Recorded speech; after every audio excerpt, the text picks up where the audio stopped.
Hello students, today we are going to discuss about what happens in reflex actions. First we are going to discuss what is the meaning of the reflex. Reflex word we use commonly when we talk about some sudden action in response to something in environment. जब भी हम कोई तुरंत response करते हैं कोई भी activities के लिए उसको तब हम रिफ्लेक्स वर्ड यूज़ करते हैं. फॉर एग्जाम्पल कि आई jumped out of the way of the bus reflexly. Okay, I pulled my hand back from the flame reflexly. For example कि फ्लैम है उस पर आपका हाथ जा रहा है, आपने तुरंत हाथ हटा लिया है. और जब आपको भूख लगी है, आप हंग्री हो, तब आपका माउथ वाटरिंग स्टार्ट करना मतलब कि कर देता है. तब ये सब एक्शन जो है वो उस पर आप लोग का तुरंत रिस्पॉन्स करते हो. और एक बात करें तो फॉर एग्जांपल आप जा रहे हो और रास्ते में बड़ा सा खड्डा है तो आप तुरंत अपना पैर जैसे ही देखते हो तुरंत अपना पैर हटा लोगे. तो ये सारा रिस्पॉन्स जब आप करते हो वो तुरंत करते हो, उसमें कोई टाइम नहीं लगता है. जैसे आपने देखा आप तुरंत अपने हाथ या पैर हटाने की कोशिश करोगे.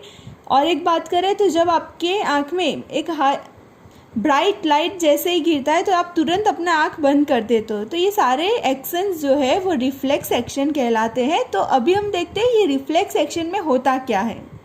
तो जब भी कोई रिस्पॉन्स देने की बात आती है, फॉर एग्जांपल जब भी हम ऐसे इस तरह से रिस्पॉन्स डिसीजन लेने की बात होती है तो जनरली क्या होता है कि यहाँ से जो सेंसरी न्यूरॉन है, न्यूरॉन स्पाइनल कॉर्ड तक ले जाती है. स्पाइनल कॉर्ड से ब्रेन तक मैसेज जाता है एंड ब्रेन जो है वो डिसीजन लेके फिर वापस इस तरह से सेंड करता है मैसेज को कि क्या रिस्पॉन्स देना है. ओके, लेकिन ये सारे एग्जाम्पल जो हमने रिफ्लेक्स एक्शन में देखे वो सारे एग्जाम्पल ऐसे हैं जिसमें क्विकली डिसीजन चाहिए. ओके, इसमें कोई टाइम लगना नहीं चाहिए. क्योंकि देखो यहाँ पे बात किया कि फ्लैम पे आपका हाथ जा रहा है, जैसे कि यहाँ पे जो ये वेसल्स जो है वो गर्म है और आपका हाथ जो है वो यहाँ पे जा रहा है तो आप तुरंत उसको मतलब हटा लोगे. तो ये सारे डिसीजन क्विकली होने चाहिए. और अगर ये सारे मैसेज ब्रेन तक जाते हैं तो बात करें तो थिंकिंग प्रोसेस, ब्रेन जो है वो थिंकिंग प्रोसेस करने का काम करे. तो थिंकिंग प्रोसेस जो है वो बहुत ही एक कॉम्प्लेक्स एक्टिविटी है एंड थिंकिंग सेंटर जो है वो फॉर ब्रेन में लोकेटेड है और वहाँ से फिर सिग्नल फिर से वापस भेजने में टाइम लगता है. तो तब क्या होता है, ये सारे रिफ्लेक्स एक्शन में ब्रेन तक मैसेज नहीं जाते हैं, सीधा स्पाइनल कॉर्ड ही उसको मैसेज देके फिर से भेज देती है. तो ये हुआ रिफ्लेक्स एक्शन में क्या होता है. तो पहले हम लोग ये फिगर को समझ लेते हैं. हमारे जो स्किन है उसमें जो रिसेप्टर्स होंगे तो ये रिसेप्टर से ये सेंसरी न्यूरॉन क्या करती है, जो रिसेप्टर से मैसेज जो है वो स्पाइनल कॉर्ड तक पहुंचाती है एंड फिर ये स्पाइनल कॉर्ड है हमारा मतलब कि CNS सेंट्रल नर्वस सिस्टम, ये यहाँ से मैसेज ब्रेन तक जाता है and this is relay neuron and this is motor neuron क्या करेगा, स्पाइनल कॉर्ड से सीधा मसल्स को मैसेज पास आउट करता है. तो जो सेंसरी न्यूरॉन है उसको इनपुट बोला जाता है एंड जो ये मोटर न्यूरॉन है उसको आउटपुट बोला जाता है. क्योंकि इनपुट यानी कि ये सेंसरी न्यूरॉन जो है वो मैसेज पहुंचाने का काम करते हैं, जो मोटर न्यूरॉन है वो वापस मैसेज जो है वो मसल्स को देते हैं. तो इसको इनपुट एंड इसको आउटपुट कहते हैं. तो जो हमारे स्किन में जो रिसेप्टर्स होते हैं, टच करते हैं तो पता चलता है, तो उसको थर्मो रिसेप्टर्स कहते हैं.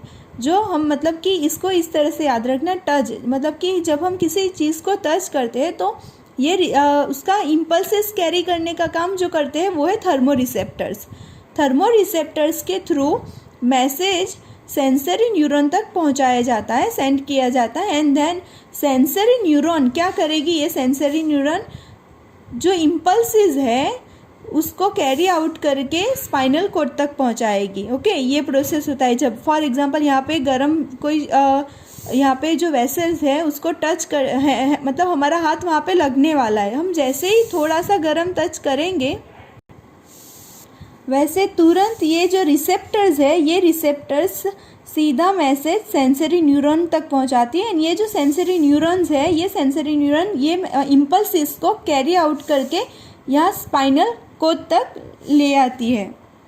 तो स्पाइनल कॉर्ड में ये जो सेंटर है उसको सेंसरी सेंटर भी बोला जाता है। जैसे ही स्पाइनल कॉर्ड जो है वो मैसेज ये रिसीव करती है, वैसे ही तुरंत स्पाइनल कॉर्ड रिले न्यूरॉन के थ्रू मोटर न्यूरॉन तक मैसेज ट्रांसमिट कर देती है, तुरंत रिस्पॉन्स कर देती है कि क्या करना है। ओके, तो स्पाइनल कॉर्ड तुरंत रिले न्यूरॉन के थ्रू मोटर न्यूरॉन अब क्या करेगी, जो भी मैसेज ट्रांसमिट हुआ है, जो भी रिस्पॉन्स ट्रांसमिट हुआ है, उसको इफेक्टर मतलब मसल्स इन आर्म, हमारे मसल्स तक पहुंचाएगी। एंड देन हमारे मसल्स तुरंत रिस्पॉन्स करते हैं। तो ये पूरा प्रोसेस बहुत ही क्विकली हो जाता है। जैसे कि ये प्रोसेस जो हुआ है उसमें यहाँ से लेकर फिर से तुरंत स्पाइनल कॉर्ड ही ये रिस्पॉन्स दे देती है। ओके, तो ये जो आर्क बना है कि रिसेप्टर्स के थ्रू सेंसरी न्यूरॉन फिर spinal cord relay neuron and then motor neuron, ये पूरा जो आर्क बना है उसको बोलते हैं रिफ्लेक्स आर्क। तो एग्जाम में जब reflex arc and reflex action पूछा जाए, दोनों अलग है चीज़। Reflex action and reflex arc दोनों में डिफरेंस है। Reflex arc means a connection between the sensory neuron means input and output means motor neuron along with the spinal cord is called reflex arc. Reflex arc is very important question and many times question is asked that why reflex arcs have been evolved in animals, explain। क्यों animals में ये reflex arc जो है वो इस तरह से evolve है, क्यों ब्रेन नहीं रिस्पॉन्स करता है? Because reflex arc have been evolved in animals because thinking process of brain is not fast enough। इसमें अगर ब्रेन थिंक करता है एंड फिर रिस्पॉन्स देता है, फिर ट्रांसमिट करता है, बहुत टाइम लग जाता है इसमें। तो इसीलिए ये जो रिफ्लेक्स आर्क है it is very helpful and it is more effective in this situation. और एक क्वेश्चन पूछा जाता है, what is the role of the brain in reflex action? ये जो रिफ्लेक्स एक्शन हो रहा है उसमें ब्रेन का रोल क्या है? तो generally there is a no active role in the of brain in it. Reflex action में कोई ब्रेन का कोई भी रोल नहीं है, एक्टिव रोल कोई भी नहीं है। बट जब भी ये सब हो जाता है, रिफ्लेक्स एक्शन हो जाता है, देन जो इन्फॉर्मेशन है, information input also goes to the brain. हाँ, बाद में तुरंत ब्रेन को ये मतलब कि ये इन्फॉर्मेशन इनपुट हो जाता है कि हाँ ये हुआ है, but there is a no active role in the of brain in the reflex action। but कोई एक्टिव रोल नहीं है इसमें। तो ये क्वेश्चन भी बहुत बार पूछा जाता है। और रिफ्लेक्स एक्शन में आपको एक ही बात ध्यान में रखनी है कि जब भी इमीडिएट रिस्पॉन्स करना है, तब जब भी ये इम्पल्स जो है वो स्पाइनल कॉर्ड तक ही पहुंचाया जाता है, ब्रेन तक नहीं पहुंचाया जाता है। स्पाइनल कॉर्ड से यहाँ से सीधा पास आउट कर दिया जाता है, ब्रेन तक नहीं पहुंचाया जाता। ये चीज़ जो है वो ये इसका बेसिक है।